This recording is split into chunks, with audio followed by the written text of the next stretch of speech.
আজকে আমি রান্না করব মটন। মটনটার নাম হচ্ছে আজকে উল্টো রেসিপি রান্না করব আজকে। মানে বহুদিনের অনেক পুরনো রেসিপি, অনেকে রান্না করে না, আজকে সেই পুরনো রেসিপিটাকে আজকে আমি রান্না করব। রেসিপিটার নাম হলো উল্টো মটন রেসিপি। এবার আমি একটা দেখুন হাঁড়ি নিয়েছি।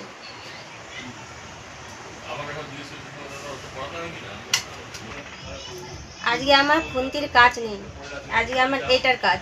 এটা দিয়ে আজকে উল্টো মটন রেসিপিটা রান্না হবে। হাঁড়ির মধ্যে আমি পেঁয়াজ বাটাগুলোকে দিয়ে দেবো।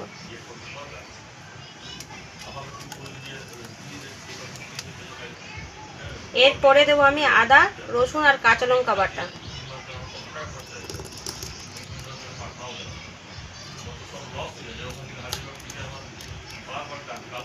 এবার আমি পরিমাণ মতো জল দিয়ে দেবো।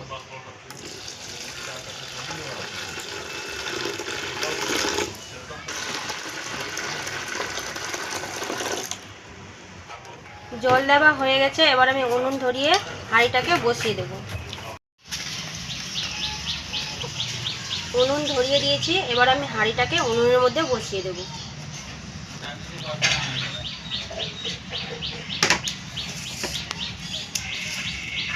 এই যে আমি হাঁড়িটা বসিয়েছি, হাঁড়ির মধ্যে পেঁয়াজ বাটা, কাঁচা রসুন, এগুলো সব মশলা বাটা দিয়েছি। এটা ফুটে উঠবে, তারপরে বাকি মশলাগুলোকে আমি দেবো।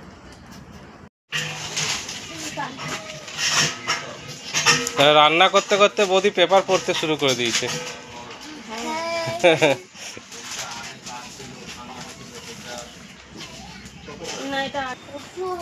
মহারানী চললো ফুল তুলতে।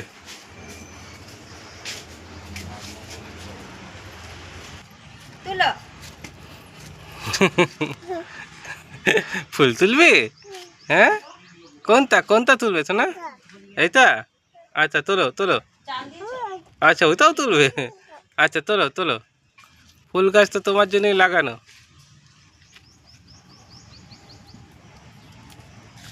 এই দেখেছো ফুল তোলা হয়ে গেছে। চলো।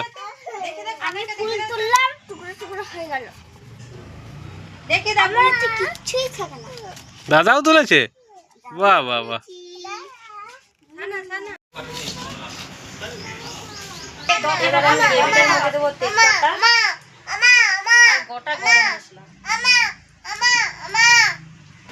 এবার আমি গ্রেভিটার মধ্যে দেবো আমি পরিমাণ মতো নুন, লঙ্কা গুঁড়ো, হলুদ আর জিরে আর ধনে পাইল করা আছে, এই সবগুলো আমি গ্রেভিটার মধ্যে দিয়ে দেবো।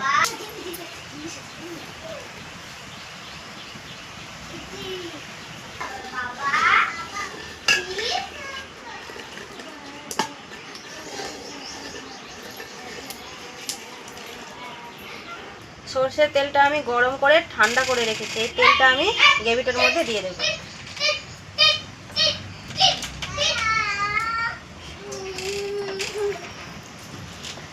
আপনারা দেখতেই পাচ্ছেন সব জিনিসগুলো সব উল্টো উল্টো দেওয়া হচ্ছে, কিন্তু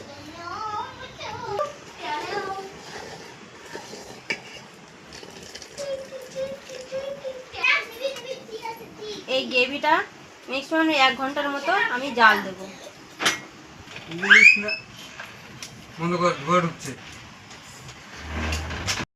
টক দইটা ফাটিয়ে রেখেছি, টক দইটা আমি দিয়ে দেবো আর হালকা সিম আঁচে ঢেকে দিয়ে 1 ঘন্টার মতো এটা ফুটতে থাকবে।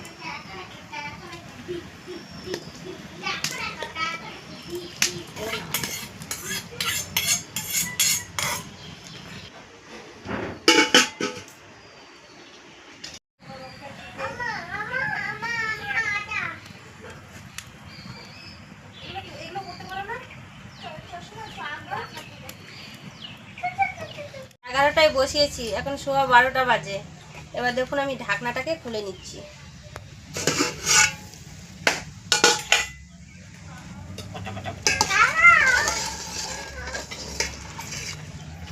মাংস দেওয়া হয়নি, কিন্তু মাংসের গন্ধ বেরিয়ে গেছে ঝোলটাতে।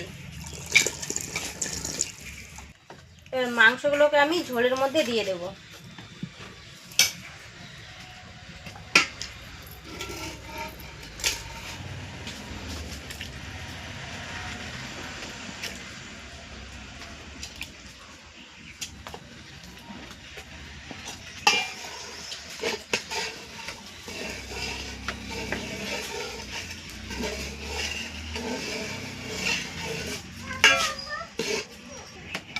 মাংস দেওয়ার পর আবারও 1 ঘন্টা আমি জাল দেব, ঢাকা দিয়ে রেখে দেবো মাংসগুলো সিদ্ধ হওয়ার জন্য।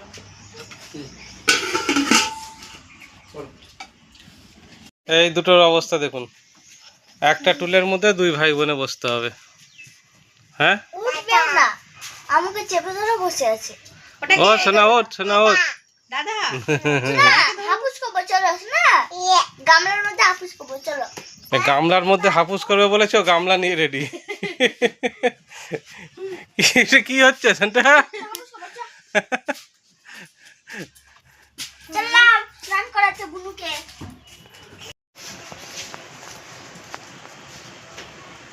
আধ ঘন্টার মতো আমি জাল দিয়েছি, এবার আমি ঢাকাটাকে খুলে একবার নেড়ে দেব।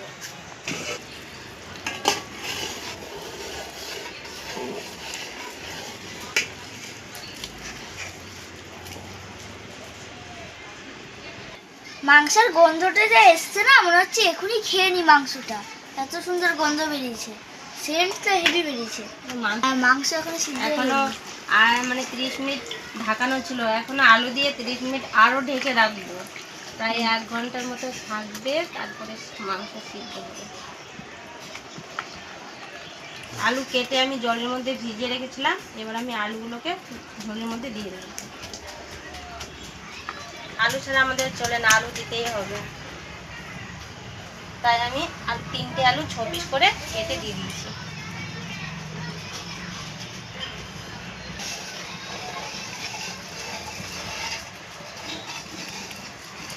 এবার আলুর সঙ্গে মাংসটাও সিদ্ধ হলে আলু আর মাংস একসঙ্গেই সিদ্ধ হয়ে যাবে। আবারও আমি 30 মিনিটের জন্য ঢাকা দিয়ে রেখে দেবো। 30 মিনিটের মতো তো আমার সিদ্ধ হয়ে গেছে, মানে 30 মিনিট হয়ে গেছে। এবার আমি ঢাকাটাকে খুলে দেখবো মাংস আর আলু সিদ্ধ হয়েছে কিনা।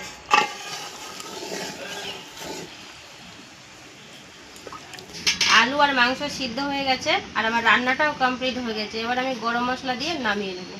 এবার আমি গরম মশলাটা দিয়ে দেবো।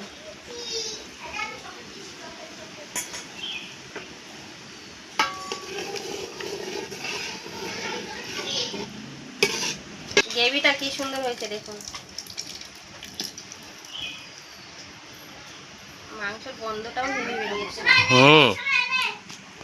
আমি মাংস খাই না, কিন্তু মাংসের গন্ধটা হেভি বেরিয়েছে, বলে দিলাম।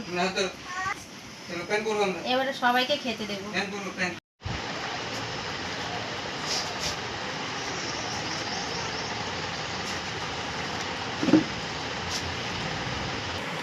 মাংসটা যেরকম নরম হয়েছে, আর মাংসটা খেতেও দারুণ হয়েছে, দারুণ খেতে হয়েছে। দেখুন মাংসটা কি সুন্দর গলে গেছে, দেখুন পুরোটাই এটা দারুণ রেসিপি।